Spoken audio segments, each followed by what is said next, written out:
Qatar की एक अदालत ने भारतीय नौसेना के 8 पूर्व सैनिकों को मौत की सजा सुनाई है।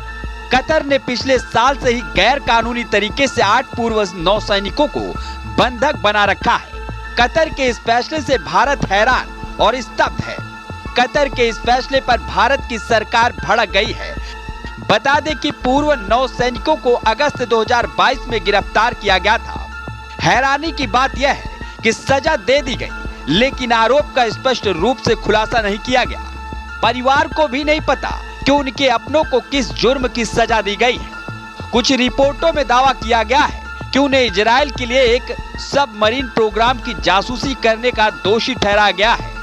ये सभी अल्दाहरा कंपनी के कर्मचारी थे जो कतर के सशस्त्र बलों को टेक्निकल कंसल्टेंसी सर्विसेज उपलब्ध कराती है। 30 अगस्त 2022 को गिरफ्तारी हुई और 29 मार्च 2023 से ट्रायल शुरू हुआ था। 7 को सुनवाई के बाद डेथ की सजा सुना दी गई। कंपनी के सीईओ को भी गिरफ्तार किया गया था, लेकिन उन्हें फीफा वर्ल्ड कप से पहले रिहा कर दिया गया।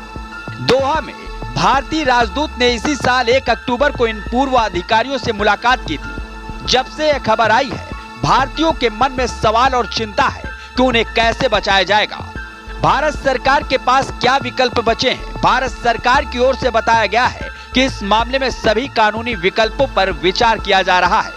विदेश मंत्रालय ने कहा कि वह इस मामले को गंभीरता से ले रहा है और सभी कानूनी विकल्प तलाश रहा है।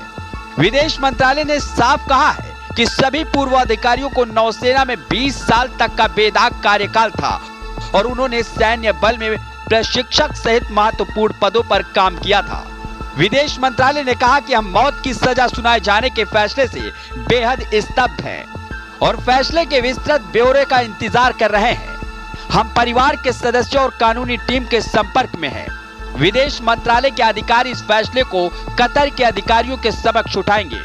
कानूनी जानकारों के मुताबिक तमाम अंतर्राष्ट्रीय कानून और ICCPR के प्रावधान में हर मामले में फांसी की सजा नहीं हो सकती है। सिर्फ कुछ ही मामलों में फांसी देने का प्रावधान रहता है। इसी वजह से फंसे भारतीयों के पास भी कई विकल्प खुले हुए हैं। अभी तो इस फैसले के खिलाफ कतर की ही ऊपरी अदालत में भी जाया जा सकता है। अगर वहां से भी रास्ता नहीं निकलता है तो मदद के लिए अंतर्राष्ट्रीय अदालत तो मौजूद ही है। ब्यूरो रिपोर्ट, द देश।